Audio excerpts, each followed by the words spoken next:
So it's a project which is 3 years, and it's working in 3 different parts of the Indian subcontinent. And it has a lot of partners, as you can see at the bottom. The next slide lists all the partners. Laila Mehta, who's the lead for the project from Institute of Development Studies, where I am also based, is joining us shortly because she had to attend another meeting to begin with. So I'm going to kick off with a sort of an introduction to the content and some of the issues that have come up in the project, which give rise to the heading, Linking Scales, Understanding Barriers in Dealing with Climate Change Uncertainty. So we're going to try and join these things up in the session, and we should have plenty of time for questions and discussion at the end. So on the right-hand side, those who want the list of partners is there. The rest of this slide shows the 3 patches, as we call them, where the project has been going on. So on the top left, it's Kutch in Gujarat province of India. And the patch there, the locality there, is of an indigenous group of people who are pastoralists, and their livestock is camel. And these are the famous swimming camels of Kutch, because I believe it's the only place in the world where camels are known to swim regularly between the islands and the mainland off the coast of Gujarat. The top right is the Sundarbans, which is very close to the heart of many of the people in the conference who are linked to Bangladesh especially. But in our project, we've been able to cross the border with India in order to try to research and join up the Indian and Bangladesh sides of the Sundarbans mangrove forest and the people living on both sides. So that's an exciting and rather innovative part of the way Tapestry has worked. And then bottom left is Mumbai, where the project has been working with a patch of Koli fishing people who are on the margins of the megacity and are facing all the many pressures that come from being on the margins and disrespected as the inhabitants of that area. So we will have presentations from 2 of these in our session. We won't have a presentation from Kutch today, unfortunately. The approach of Tapestry has been to insist on working locally and with local partners and to have long-term engagement with the people. So over the whole period of the project, the teams in the field have been working with the same local people in order to build up a good relationship and working with them together. And as you can see there's a number of different methods being used. You'll see in the top left that art has performed a part of it, artistic representation as a way of enabling people to express their views and opinions and engaging with it in different ways. And that has involved children as well in the Indian side of the Sundarbans. And using photos, you see the bottom left there, enabling people to record their views and their opinions by having cameras themselves in which they can make their own views known through recording it visually. And this is, of course, the Sundarbans. The protected areas are highlighted in green here. Much of that is still mangrove forest, as most of you will know. It's part of the delta, of course, and it is divided by the international boundary, which is a result of British colonization and the division of South Asia in 1947. One of the interesting things out of the project is that there are different top-down management systems for the environment in the 2 parts of the Sundarbans forest, which we will come back to later on. So the insistence of the project is that it has been on the basis of co-production of knowledge, including the use of visual methods, in order to understand how the different patches are undergoing change. And as you'll see from this with the people wearing masks, that this, of course, was all going on during the COVID epidemic, which had a devastating effect, as we all know, and of course interrupted the research. But astonishingly, amazing research was still conducted in the field by the research teams, and it's great tribute to them that they were able to do this. And this is there to represent the way in which people were recording their own ideas, their own meanings of their lives in the face of their current and future problems of climate change. And you can see there the projection of pictures on the left, people engaged in taking photos, discussing, and so on. So this was a very rich part of the way in which the research was carried out at the local level. And these are examples here on the left of some of the paintings which children in the West Bengal side of the Sundarbans engaged with their ideas of the effects of climate change on their lives, and an extraordinarily rich, wonderful paintings which will go into an exhibition which will be announced, which is not quite yet ready, but there's nearly 200 paintings which are going to be in the online exhibit with the children's voices, with the children saying what they say that their painting is representing. So this is an extraordinary additional aspect of the project.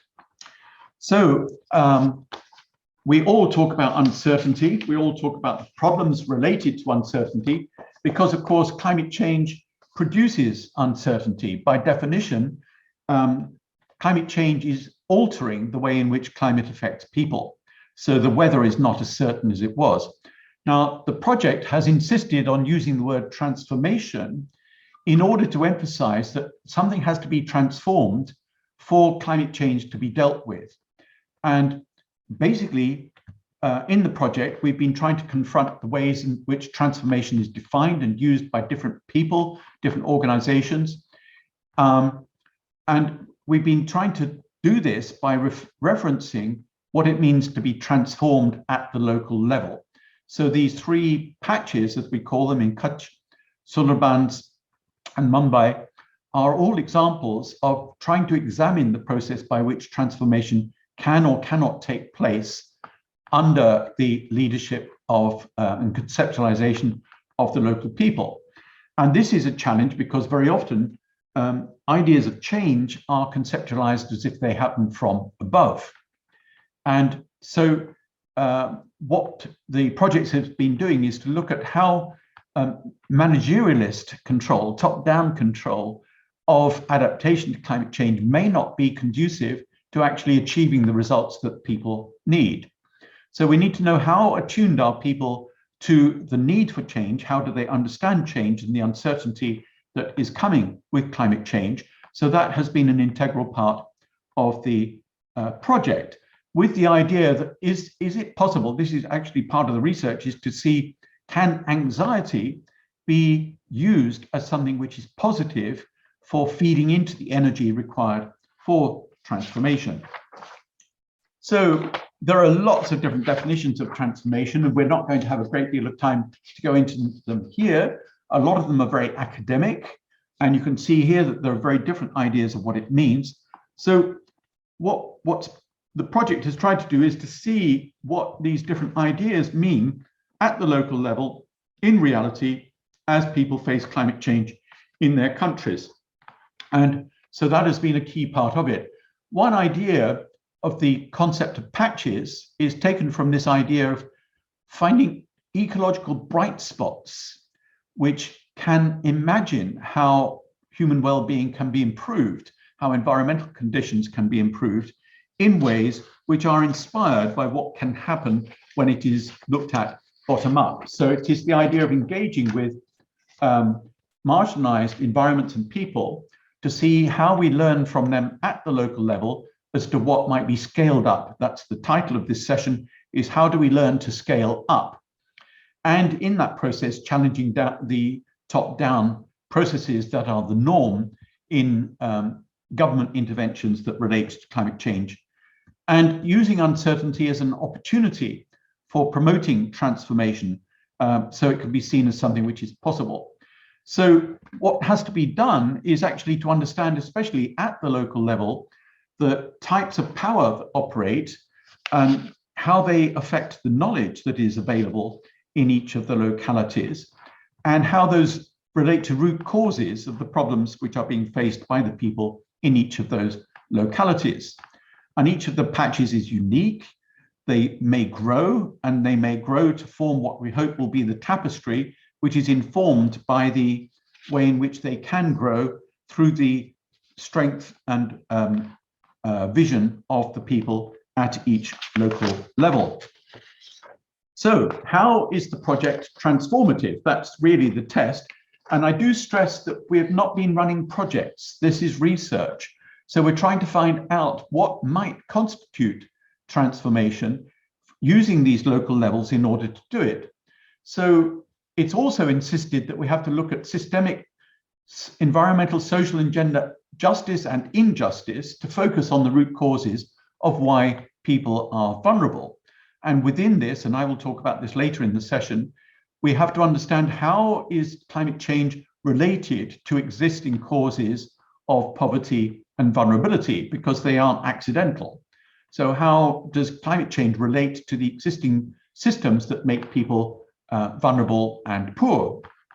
So it's part of an engagement across disciplines as well, and challenging ideas such as in Kutch, the negative perceptions of pastoralists and pastoralism, which is widespread around the world by dominant groups that see them as a nuisance or as environmentally destructive, and basically not worthy of preserving. So it's about the engagement with the politics, the power that determines who is marginalized and who is unnecessary to the vision of the top-down, those who have power. So it's about also forging these alliances through the research, which can help overcome what might be called the dark side of transformations, where the transformation does not take into account the desires, wishes, and visions of the local people. So that, in a nutshell, is a very quick overview of what is going on in the Tapestry project, which is finishes at the end of this year. So everyone is very busy putting everything together. And again, I want to pay tribute to those who have been involved in the field work, where they've done an absolutely extraordinary job doing this during the COVID times. So I'm going to stop there. And we move in the program now. There's no time after each presentation for questions, but do please put them in the chat, and we can then cover them in the session later on, which is going to be moderated by Partha. And what we're going to do now is to run an icebreaker session, which gives people a chance to respond to some questions, which then will feed into the discussion later on. So I'm going to hand over to Mahmouda, and she is going to explain to us how we're going to use Mentimeter to enable everyone to engage in the session. Thank you, Mahmouda. Yeah, welcome. I hope you all are able to see my screen. Is it visible? Terry, can you please confirm me, and like you all are able to see my screen or not? Oh, sorry. I can see it, Mahmouda. Oh, okay, great. So I already wrote the password in the chat box. So I would like to everyone to grab your phone or open a new window and type www.menti.com and type the code that actually is given in the chat box and enter your answer.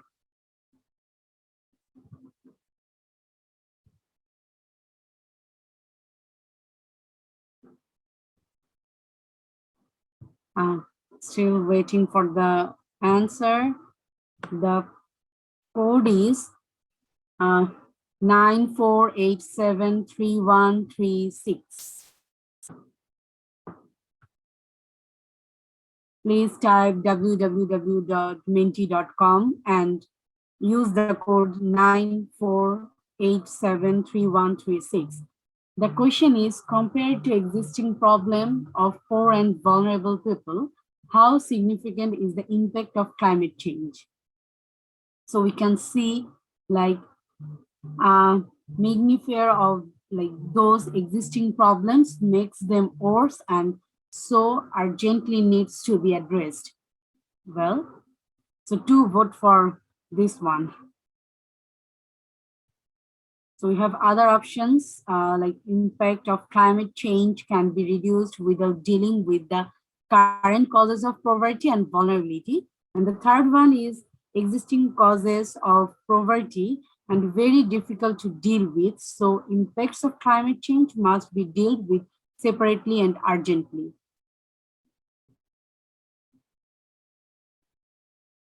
So, okay, 1 vote for second one and 1 for the last one.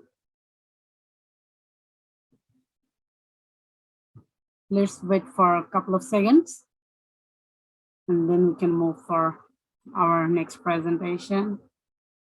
Well, another vote for like impacts of climate change cannot be reduced without dealing with the current causes of poverty and vulnerability.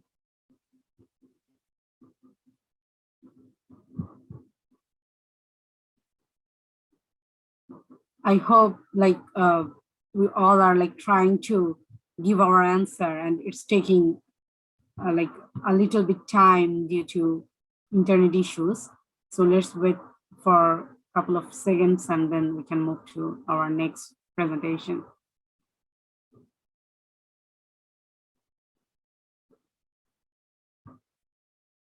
Well, Terry, I think like this is the only question that we were thinking to ask, like to use for our ice-breaking session. So the participant can like continue like putting their answer and we can continue our next presentation. What do you think?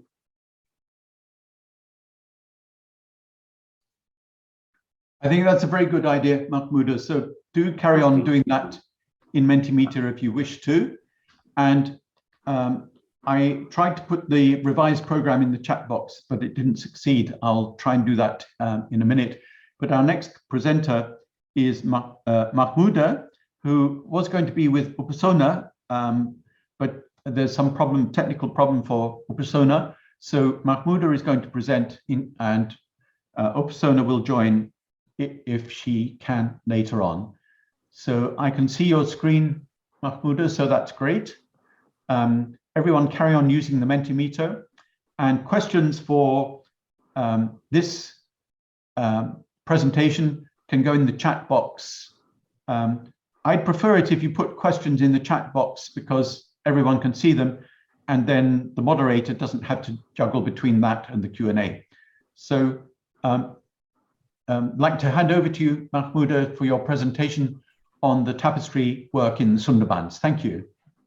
Thank you so much, Terry. As like Terry mentioned, one of our colleague, Gobeshona, she's actually like engaging with another meeting. So I hope she will join soon and she can then like share her thoughts and her like point of views from Indian Sundarbans part. But in my like this presentation, I'm actually trying to like I will try to cover from both the sides, like Bangladesh and Indian Sundarbans side. This is why the title you can see climate change uncertainty in transboundary Sundarbans. So like Terry already give like an overview about our like project, what we are going to do. Sorry, my slide isn't moving. I don't know why. Oh yeah, sorry, it's moving now. Okay. So I'm not like going to give that much detail about our project. So I'm just going to talk about climate change and uncertainty that we found from like our study. So the Sundarbans Delta in India and Bangladesh is home of the largest mangrove forest area in the world, and we all know about it. So like we can we all like we know like what is Sundarbans and it's and like mangrove forest, but the forest is actually having a high risk of coastal flooding according to IPCC Article 5. So 9 out of 14 highest fatality cyclones have been recorded in Bay of Bengal, including like Cyclone Amphan and Yash and other sorts of things. We can see like 0.9 to 3.3 like per year sea level is rising, and we are like expecting it might be increased a lot in a future time. 162.879 square kilometers areas in Indian part of Sundarbans and 233 square kilometers areas in Bangladesh part of Sundarban has already been eroded in last 30 years due to like climate change and other like natural disasters. From both sides, we know like agricultural activities are getting severely affected like due to all of these issues, and it's around like 20% to 19% areas would be suitable for farming in both sides, uh, respectively, with a sea level rise of 88 centimeter. So based on some of the main impacts of climate change in the Sundarbans, the theme selected for the study to cover the issues of climate change uncertainty. We had also like several themes, but today I'm just going to talk about climate change related uncertainty. But we all like came to know from Terry's presentations what else we are actually doing. The study also tries to like understand locals' perspective, like actually what they feel about climate change related issues, like according to them, what is climate change related uncertainty.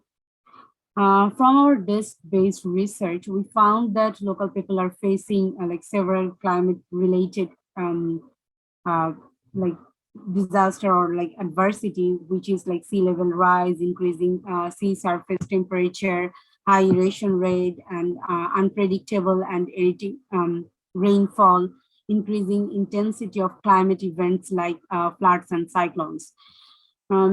Then like when we try to find out the climate change uncertainty from the local context, we found that like they're facing frequent effect of several disasters. Like one of our participants, actually not from one of our participants, most of the participants mentioned that cyclone isn't actually new for them, but the rate, like the frequency is increasing day by day. Uh, like 10 years ago, like cyclones would happen like after several years, but now it's happening almost every year. They are also facing like waterlogging issues, riverbank erosion issues, because like their embankment is not that much like well built. So whenever it's come with a high tide, it's becoming eroded, and the whole area is becoming inundated underwater. So for them, like it's their like it's actually uncertainty due to climate change in their point of views. They're also saying that like due to all of these like climatic events, the salinity of that area is increasing day by day, and this is why they are actually not able to continue their traditional livelihood practices. Besides this, like whenever they are going to grow any vegetables or like cultivating any sorts of fish, due to like the force of water from like flash flood, not flash flood actually, from tidal wave or cyclones, they were losing everything, like all the crops and fishes, they were all were like washed through the wave of water. So this is why they are now facing like lack of job opportunities, and also they don't have proper skills to go somewhere else to do another sorts of works. They just can do labor-based activities. But unfortunately, as like the whole area is suffering together due to the adverse effect of climate change and disaster, there is a like big amount or big number of people who are actually facing job scarcity. Besides, from both Bangladesh and Indian parts of Sundarbans, people are now moving to agricultural cultivation to actually shrimp or crab farming, where uh, very less amount of people requires to look after the activities. This is why a large number of people are not getting any source of job. So we can see in this picture a woman actually waiting for a job, but no one is coming to her to provide her a suitable job. So though like from our perspective, uh, we all always think like climate change related uncertainty should be something like visual, like something's related to agriculture, resilience, adaptation, that sorts of things. But this is what the local people actually shared with us. Like this is actually a big challenges for them due to climate change issues. And also, I mentioned a few seconds ago, like the salinity is increasing day by day. So this is why they are not getting enough fish fry from uh, the like rivers. So women's also the male members from Sundarbans, they actually used to spend a lot of time in saline water. The picture in the right, we can see it's not a river, it's an shrimp we call great give in cluster. So where like women are collecting shrimp uh, using their hand and staying in saline water for a longer period, like long time.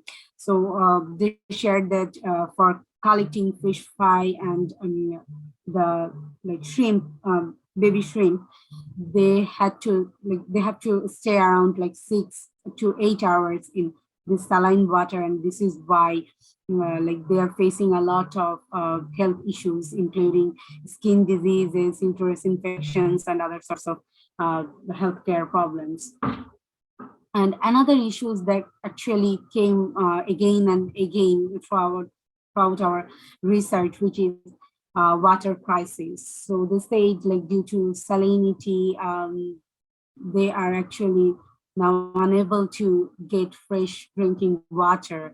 But before Isla, like, there was a lot of water bodies with full of fresh water, and they were like able to lead a very happiest life. But now, after Isla, all the water bodies become like saline, and then Amphan and Yash came, and also like people are practicing shrimp and crab farming. So the soil salinity and water body salinity is increasing day by day. And due to these like activities, they are now facing water crisis, not even for just drinking purpose. Also, they are not getting like suitable waters for continuing agricultural activities. So we can see in the left side of like the picture from the left side, it's a very small like pot because the people who are very poor and don't have enough like pot to store water, they are like preparing something with mud and like storing water, which actually helping them to mitigate their water crisis uh, during monsoon season. But rest of the time they have to depend on other sources. And in the other source, we can see in the picture of the right, like the women are collecting water from a PSF center, like PSF point, which is ponds and filter. But it's actually quite far from each family, because in two, maybe I think one PSF is setting up for 2-3 villages. So women actually have to walk for around 1 hour or half an hour to collect the water. And another like things that we can see, like a woman in the picture of left actually standing in a land because like it's a river bank. She shared that like she had a very like good amount of land to live, but unfortunately due to like Amphan effect, she lost everything, and now she hasn't anything like any place to live. And the same thing happened in the picture on the right hand. The woman, she also like she had a land, but she don't have like any shelter. She don't have like any shelter to protect herself or her family. So the woman from the right hand pictures, she said like, I fixed my house for like triple times. Like after Amphan, I had to move to this place, and sorry, after Ayla, I had to move to this place, and after Amphan, I lost everything again. And then I repair my house, and then during Yash, I again lost everything. So, like how many times I need to repair my home, I don't know. So what will happen in the future? Should I live in the same place or I should move? So for them, like they are like struggling their in terms of their identity, in terms of their like living space and other sorts of things. So this is all from my end. Thank you so much to everyone to listen me for a long time. Over to you, Terry. Thank you, Mahmouda. I think that gave us a lot of richness of individual people, which is always very good to do, to get down to actually understanding individual people's problems. I'm going to hand over straight away to Partha. I believe you're sitting in Mumbai. Is that correct, Partha? Yes, yes. And you're going to talk to us about the patch that is based around the Koli fishing people on the fringes of the megacity. So thank you so much for being there for that. Yeah, thanks, Terry, and thanks, Mahmouda and Adiba, for coordinating this session and giving us this platform to share some of our work from the Mumbai patch of the Tapestry project. I hope you can see my slides. Yes, they're okay, Partha. Thank you. Yeah, all right. Thanks very much. So let me get into it right away. So this project, as some of you may be aware, builds on an earlier project involving some of the partners from the Tapestry project, which worked in the same patches, that is Sundarbans, Kutch, and Mumbai, on achieving a better and more clearer understanding of climate-related uncertainties, including for the small-scale artisanal fishers in the fishing villages called as Koliwadas in the metropolitan region of Mumbai.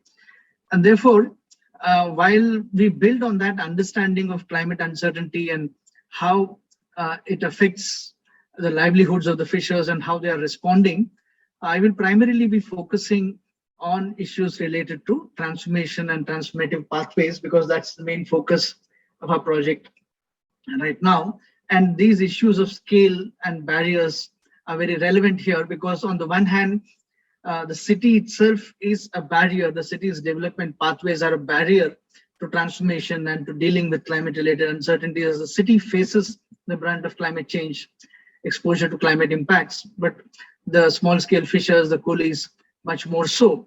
But also in terms of the scale, the scaling up and scaling out, that is an integral part of this project. We are thinking about how transformation at a micro scale, at the level of an urban village, can help us develop an alternative design, not just of urban planning, but larger issues related to environmental planning, adaptation, so that we are able to better cope with climate-related uncertainties. So there are lessons for the city and the region itself. So just a second. Yeah. So our main focus, therefore, has been to try and understand, on the one hand, what are the impacts of climate change, and I'll come to that in just a moment. But climate change combined with the adverse impacts of urbanization, gentrification, environmental degradation on these fishing villages, which integrate with emerging and older forms of inequalities around caste, class, migration pattern, class, gender, and so on, which are seen to also impact the lives, livelihoods, and autonomy of the fishers in decision making, in earning an income, in meeting food security needs, and so on. From the perspective of transformation, what we realize is that there is a need for an alternative governance and decision making process when it comes to these coastal zones in the megacity of Mumbai. But we also recognize, and that's where we are collaborating with urban planners and architects, to think about how we can integrate alternative technologies designed from the bottom up, so that we can design new pathways to transformation. So there are many studies which show clearly that Mumbai is one of the most vulnerable cities to climate change. It frequently figures in the list of the top 5 in the world. It's exposed to increasing cyclonic activity in the Arabian Sea, in the Western Indian Ocean, exposed to the risks of storm surge, salinity intrusion, sea level rise, coastal erosion, extreme climatic events, and flooding. The coastal communities, especially the fishers who occupy about 39 villages in the city itself, are among the most vulnerable to climate change hazards. And especially the mangroves, which are part of the coastal wetlands, the coastal ecosystems, which are the habitat for fish and marine species. These are linked to the lives and livelihoods of the vulnerable population. So their destruction by anthropogenic activity affects the coalies, the fishers most. But mangroves, as we can see and as we are studying in our project, also offer significant protection against climate change and flooding as well. And so therefore, while we are looking at mangroves from the perspective of flood risk mitigation, our focus in this paper, in this presentation, is primarily with reference to the lives and livelihoods of the vulnerable population. So it's one of the 39 fishing villages called as Kolivadas, located on the western coast of the city of Mumbai. A series of risks and vulnerabilities from climate change, from salinity intrusion, from pollution of the creeks, increase in sea surface temperature, and the impacts of infrastructure projects whose resistance and contestation is one of the things that we are studying in this project. The coalies are the traditional artisanal fishing communities in the state of Maharashtra, in which Mumbai is located, who are engaged in small-scale fishing, who belong to diverse castes and religions. But there are, as we got to know as we began this study, while they face external threats, there are also increasing internal inequalities exacerbated by climate change uncertainties as well as anthropogenic factors, which we need to pay attention to if we are to design a pathway to transformation that is also just and not just sustainable. How do we understand transformation? Of course, the very general and abstract idea of holistic change is something that we work with, but more specifically, transformation is something that we are looking at in terms of what kind of innovation and experimentation can be fostered as responses to climate change related uncertainty and anthropogenic vulnerabilities from urban planning and development. Empowerment, not just for the community as a whole, but especially as it has emerged in our study, women, unlike in many other communities, did have a lot of financial and economic power and autonomy, and how to restore that is something that we are engaged with. Issues related to social equity, the need for bottom-up approach, but also providing a voice against very powerful structures which deny them agency. The focus on the local context and not just going with theoretical paradigms or models imported from somewhere else. Enhancing local level leadership, especially among the youth, and then aspirations for the future that are not just generated from modern neoliberal technocratic visions, but something that's more sustainable. And so these are the ideas that we are working with, and these were also developed from stakeholder workshops that we organized a couple of years ago. So there are, very briefly, I'll talk about 4 interventions that we are working on. as far as transformative pathways are concerned, which seek to address both climate change uncertainties as well as anthropogenic vulnerabilities. So we are planning structural, technical, as well as institutional transformation in the particular Kolivada, the Warsaw Kolivada that we have selected for our intervention, for our project.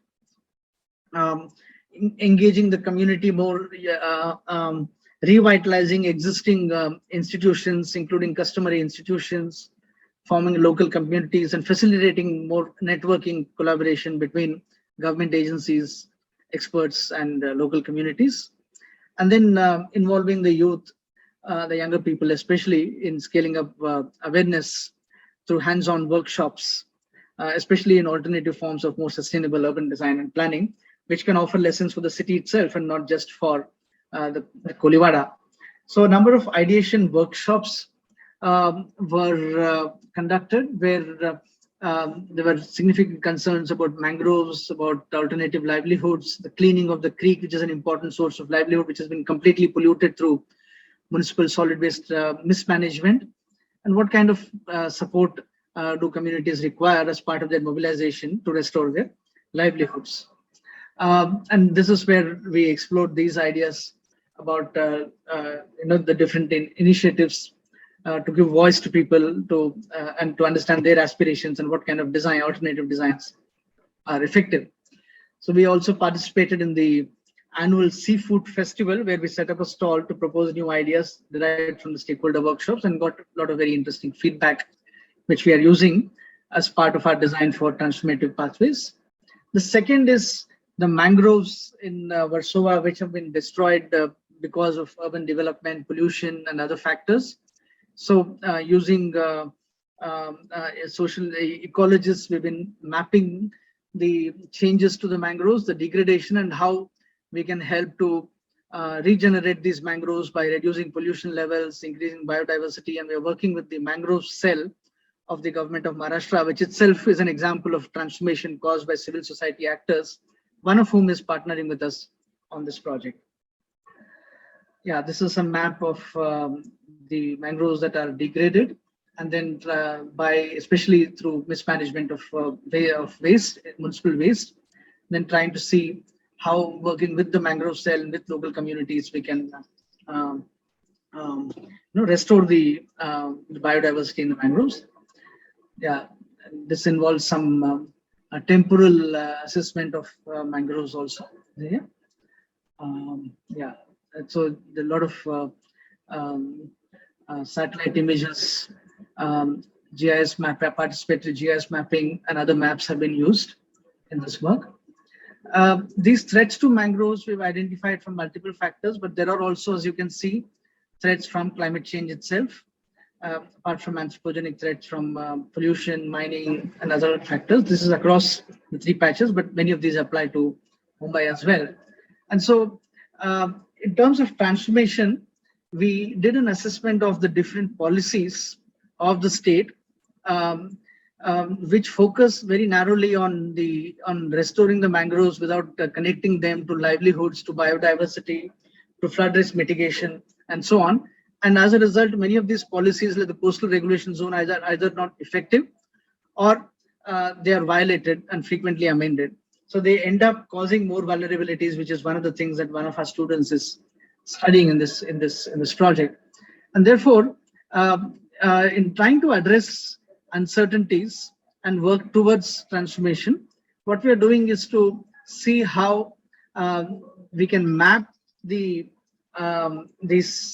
mangrove changes, as we have shown in previous slides, identify specific points which are acting as entry points for the destruction and degradation of the mangroves, assess the livelihood dependence, and then see what kind of strategies we can come up with, working with local government agencies to restore the health of the mangroves. As far as the technological strategies are concerned, one of the important concerns of the local communities was to restore the health of the creek so that it becomes an alternative source of livelihood and they don't have to go into the deep sea, especially when climate change is posing increasing threats. Therefore, experimenting with net filters, recycling of waste, curbing plastic pollution, and so on, as strategies of restoring the health of the creek, which used to belong to the local community and used to be an important source of livelihood for fish, for men, women, and children. And then also coming up with an alternative master plan, countering the government's own plan, using participatory strategies. And then we plan to conduct a workshop in the next few weeks to see how this kind of an alternative master plan can become a strategy for transformation for the city itself. So this is one of the examples of co-production and scaling up of the strategies that we are involved in this project. Yeah. Skip this. Yeah. Finally, using the same co-production technique. Yeah, this is something that I've already talked about, the alternative urban planning master plan that we are developing. Yeah. So whether it's the alternative urban plan, the technological interventions, the mangroves, we are using the co-production of knowledge approach to focus on participation, local capacity building, technological options which are non-invasive, sustainable, because some of the solutions that came from the bottom up also were more market-oriented and not really sustainable in the long run. How to build up local institutions, but also create new kinds of jobs. So we don't have enough time to go into this, but during the question and answer session, I can address some of these. Just to sum up, our strategies in terms of both scaling up and out and in terms of identifying barriers and overcoming them when it comes to uncertainty involves the following. So there's a lot of focus on education and crowdsourcing, which is there across the patches in Kutch and Sundarbans as well. And using both standard ethnographic anthropological techniques, but also more standard social science surveys, using data visualization methods, visual research as well. And then all of these are discussed and debated locally in the series of workshops, and then making this information available to different kinds of experts through different forums. Then seeing how these can become the basis for an alternative kind of institution building or revamping the existing institutions, which are more sustainable, just, and equitable, but also address issues of uncertainty. So I think I'll stop there, and we can I can offer more information during the Q&A session. Thanks. Thank you so much, Partha. Again, very, very rich. And I really thought that how useful it was to join up with municipal level approaches, how the actual research had enabled ideas for creating those links between scales had come up. So thank you for that. We have one more talk by myself before we go into the Q&A. And I've suggested that we use the chat box. So Partha is kindly agreed to moderate the discussion. So to make it easier, I think it'd be better if all the questions go in the chat box so he can monitor them there, if that's all right with everyone. I only have 2 slides. So I'm going to just share those to take us into the debate, the discussion about how we understand the linking of the scales. And the way I want to do that is to relate it to the question that was in the Mentimeter at the start of the session. It's still there if anyone wants to vote in it, but I'll refer to it in a minute.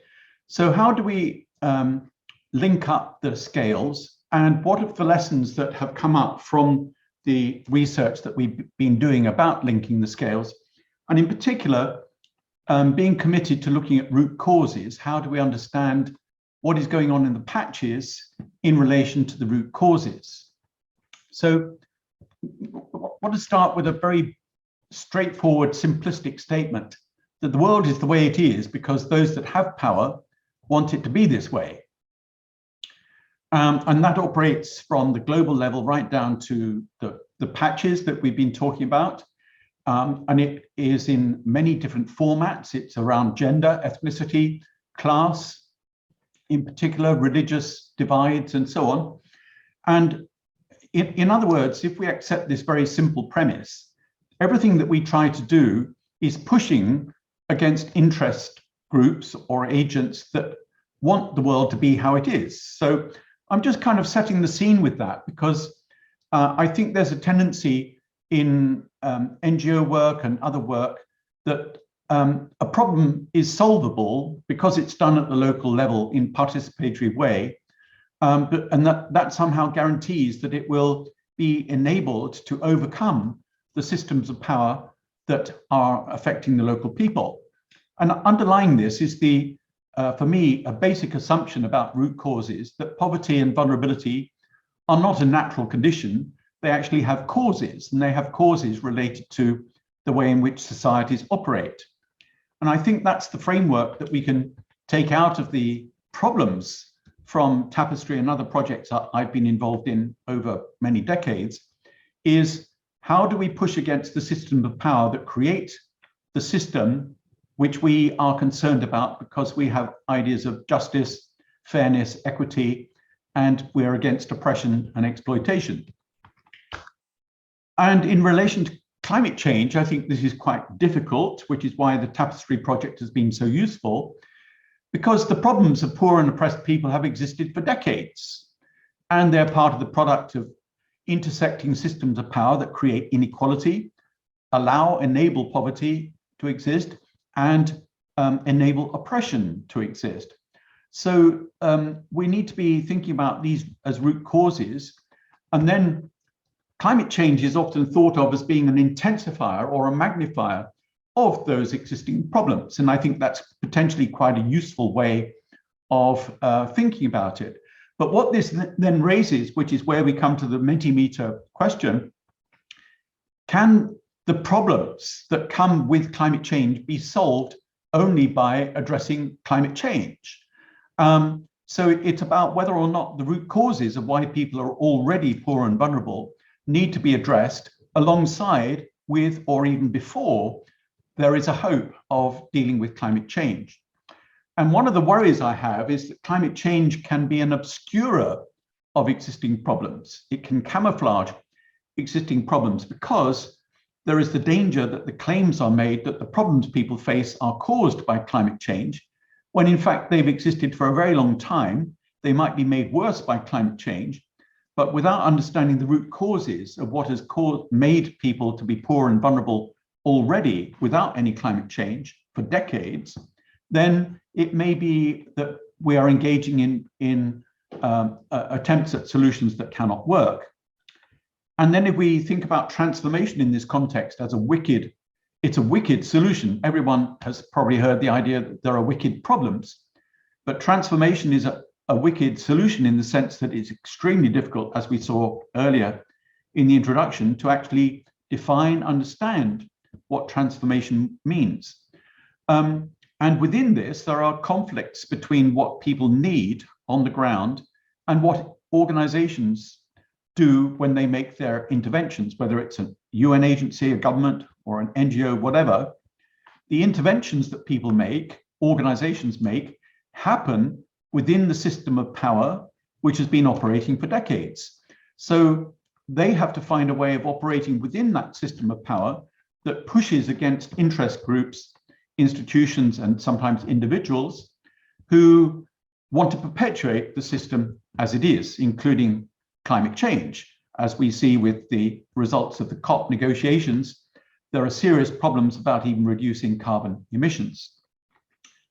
And my last point is to introduce to this the concept of the cure to damage ratio, which can be represented as C:D. So what is the ratio between the resources that are available to solve a problem? Let's call it climate change. How much resource is available to deal with climate change, to adapt to climate change, in comparison with the amount of resources that are facilitated within the world by the powerful to make climate change worse? And a number of the sessions in Gobeshona have been about climate finance and so on. And the message is very clear that there's hardly any funding at all for adaptation to climate change.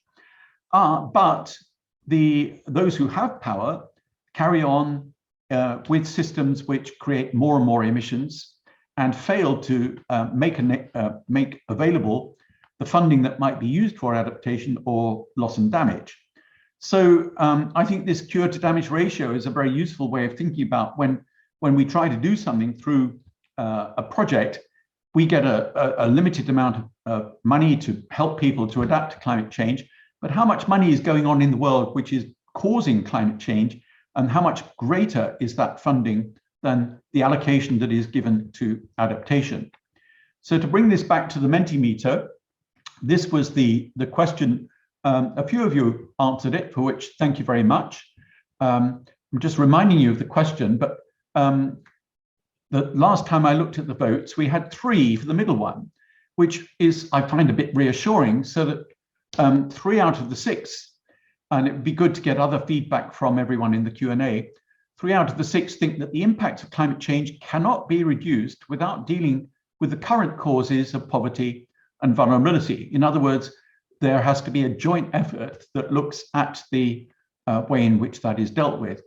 And the idea of the Tapestry project is to find ways in which that can be done jointly by insisting that the root causes are involved in what is being done.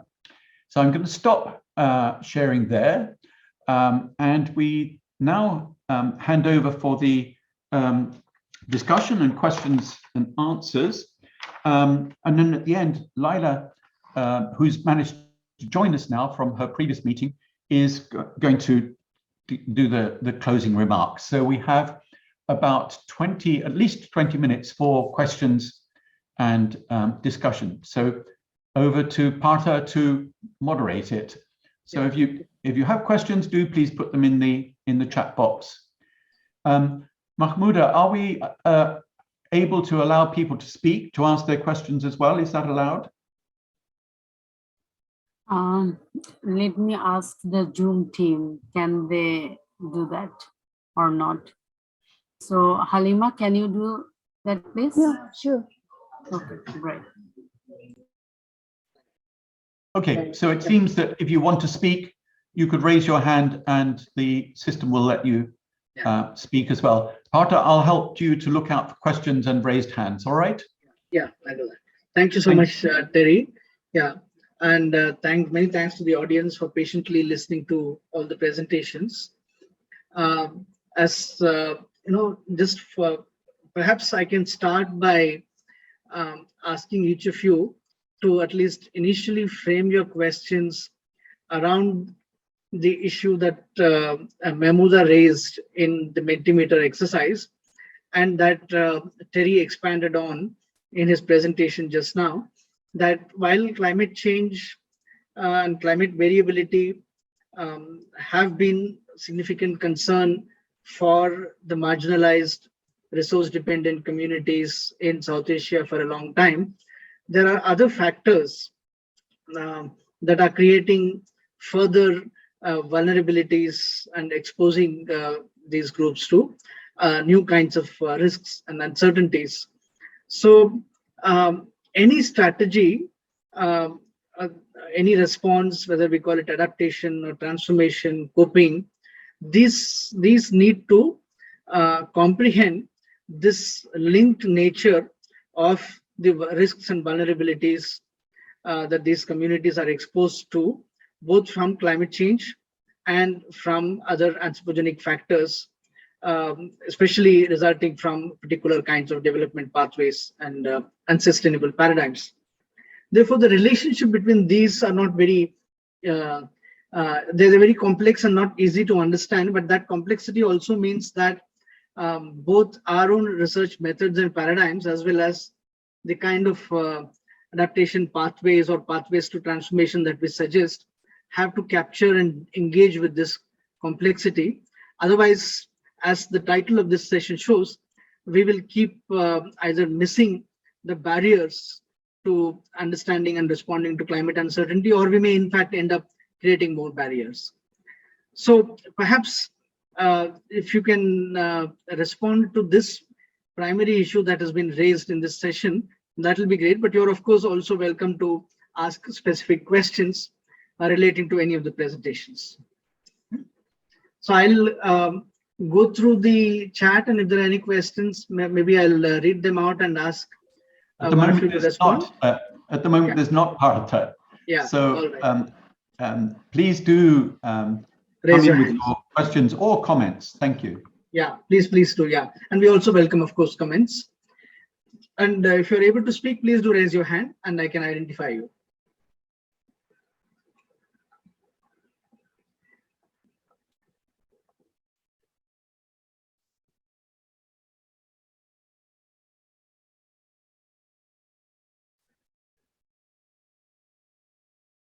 I think both Laila and Larshoto are also given as attendees. I don't know if they'll be able to speak, but Laila is there as both in participants and attendees, I think. Yeah.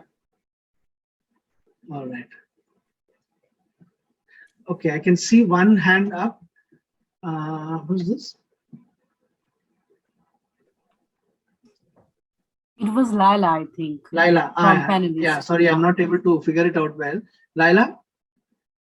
Yeah, no. Hi, everybody. I was just wondering until people speak, we get questions. I wonder if you want to elaborate on the challenges of working with the state. Because I think that's, sorry, I seem to have, can you hear me? Yes, we can. I think just in terms of scaling up and working with the state, you couldn't really elaborate on that in your presentation, but maybe you could say something now. Yeah, thanks. Yeah, that's a very important. Yeah, it's a very important point because, maybe I'll borrow from other projects that we've been working on, as well as the flood risk mitigation aspect of the uncertainty projects that we are doing in Mumbai. So in general, we found that engaging with the state at higher levels, higher would mean city, region, state, or nation, is extremely difficult because they have set agendas, strategies from which they don't want to deviate.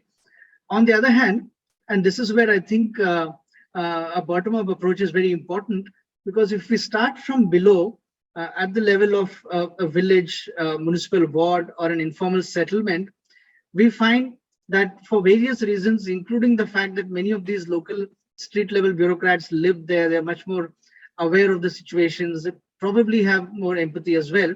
So we find that there is a scope for greater engagement with local level state officials, civil society, as well as communities at that level, whether it's flood risk mitigation or livelihoods or mangrove restoration, environmental protection, and so on.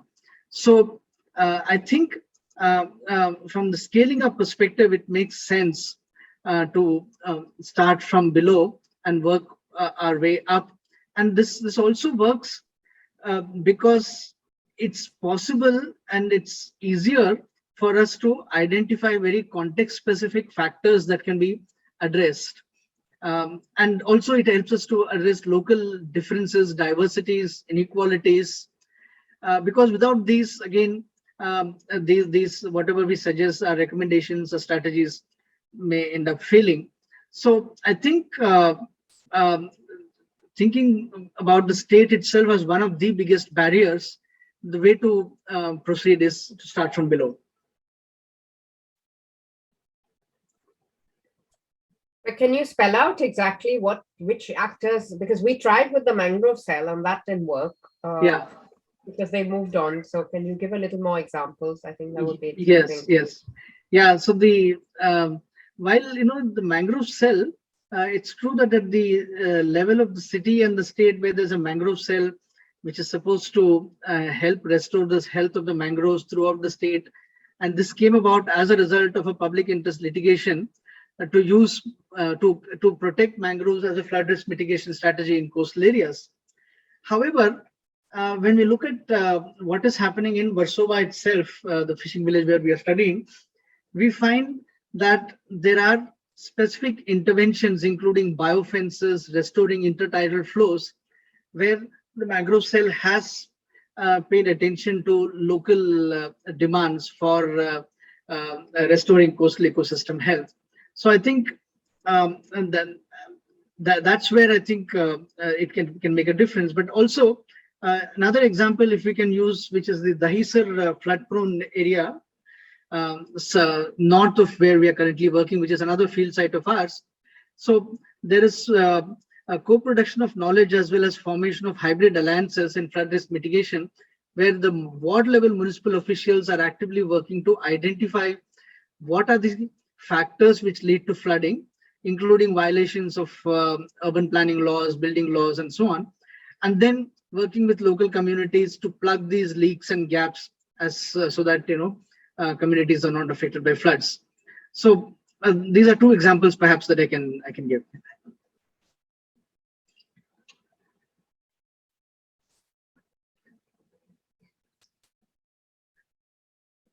Partha, I think no one from the attendants have like any question for us, so we can move to Lala to like towards the closing of the session. Yeah, I thought I saw some something in the chat. Just, was it? Why don't we get some of our colleagues to share their own work and experiences who are here? Yeah, so, that's more important than me. So I saw a post by Mohia Manjuri from Arjun Foundation.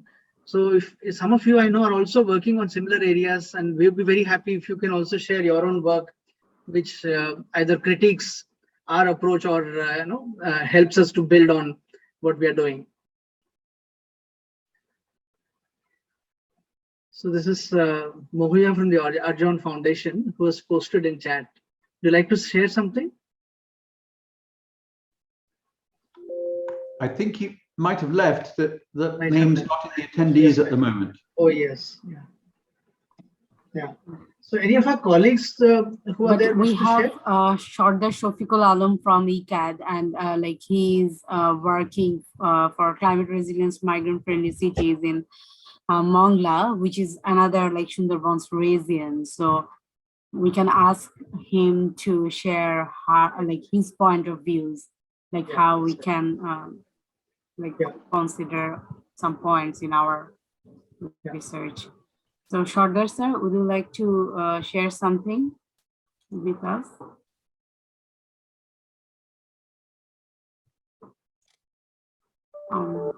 Halima, can you please allow Shardar sir to turn on his mic?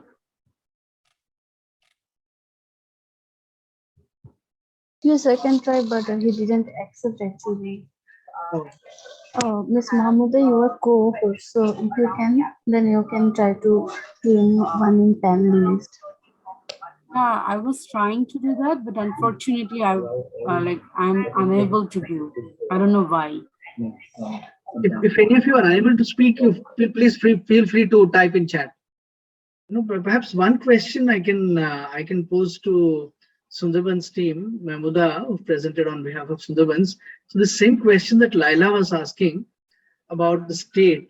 So we know that Bangladesh, because of its past history of frequently being hit by disasters, has developed considerable capacity, state capacity of dealing with disasters, but also civil society capacity, role of NGOs, and so on. So I wonder if the situation is different when it comes to co-production of knowledge and forming hybrid alliances with the state in Bangladesh, because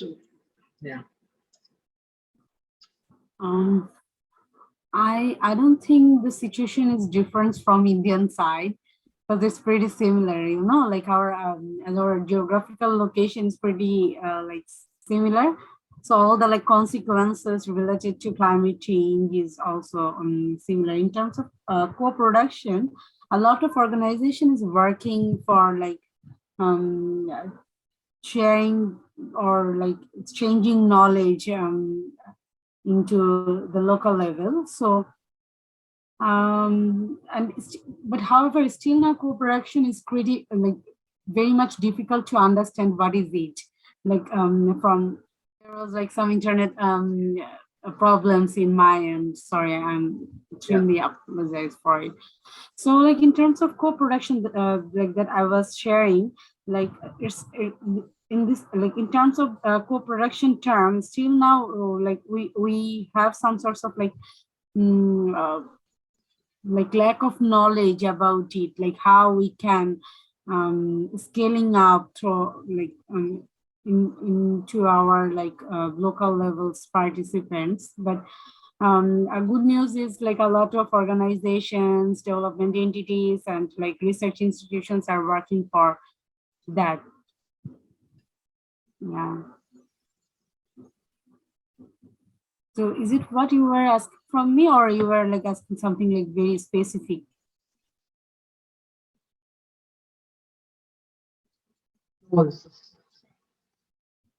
Yeah, I mean, in both actually, but yeah. But I actually found that during our Gobeshona conference, there was a lot of like sessions from like based on Sundarbans research findings. There was another session which one was also covering transboundary issues, and some sessions were focusing on Indian part and Bangladesh part. And I will say like Gobeshona conference, like the conferences is a very good platform to talk about like all of these issues. And we can share, we can learn good practices and share our knowledge to each other. any further questions or comments?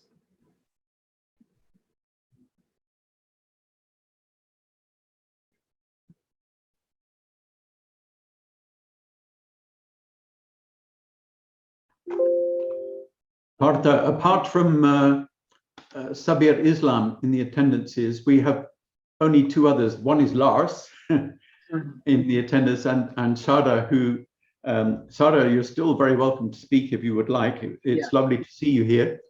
Haven't seen you for a while. But I would suggest that unless somebody puts their hand up very soon, we can move to Laila's closing remarks.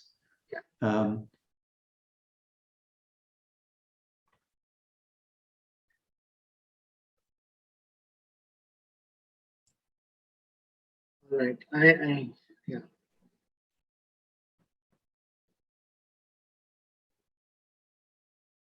So yeah, what do you I think say? we can move to the. I think we can move to the closing All right. remarks. Yeah. Thanks. Yeah, I think everybody's tired after an exciting long week of Gobeshona, and I'm so sorry I missed the first half an hour of this session because of another engagement. So I think very interesting issues raised here. I mean, one, obviously, you know, in your presentation, Mahmouda, you focused on the precarity and vulnerability of the communities and how that has just increased over the years for a variety of reasons, not just because of the cyclones, but also because of neglect and poverty and vulnerability. And I guess, you know, as was said by Terry and others, and even in your Mentimeter, you know, you can't address climate change without addressing some of these underlying issues of vulnerability, poverty, and power relations, gender relations. So I guess, you know, climate justice is only possible through, you know, addressing also social justice, racial justice, spatial justice issues. So I think we can't lose sight of that. And you know, in the fix to do climate change, you know, we have to be careful that we don't lose sight of all these other underlying inequalities. I guess that's one takeaway. The second is around the issues of going to scale. And I think from the Bombay experience, we learned that we have to start small and try and create these different alliances, and also from the Tapestry project, actually, these different hybrid alliances between local communities, so-called experts that are embedded in communities, and sympathetic, as well as state officials sometimes, if they're willing to engage, can really go a long way in making a difference. But it has to be done sensitively, otherwise you do find either what is produced reproduces existing social inequalities, or it's a form of maladaptation, as we see very often in NGO-led projects in the Sundarbans across India and Bangladesh. So, you know, how does one actually achieve that? And there were some really interesting examples from the Bombay case, where you bring in design, where you bring in process, where you work with communities etc. On the role of the state, I think there is a difference between India and Bangladesh. I think in Bangladesh, there's far more co-production between NGOs and the state. I think maybe sometimes too much is left to NGOs. And I also think the state has probably been more open to addressing issues around adaptation. In India, it's sort of, I would say, not so pro-poor. I mean, until recently, I think it's been far more mitigation and slightly removed from bottom-up realities. So I think there's a lot that India can probably learn from Bangladesh. And there's a lot that different examples can learn from each other. So in the Tapestry project, we do have this transboundary element where we're trying to learn across. And I think it's great that that's even in Gobeshona too. And I just hope there'll be much, much more of that, this kind of cross-learning. And what Gobeshona has done very well is also encourage South-South learning, and also learning from the South to the global North. So I hope there'll be much, much more of that also in the years to come, because there's a lot that the global North can and should learn from Bangladesh and from other Southern-led experiences. So just a few comments here. Thank you. And thanks for this great session. And looking forward to further discussions. Thank you, Terry and Mahmouda and Partha and others. Thank you.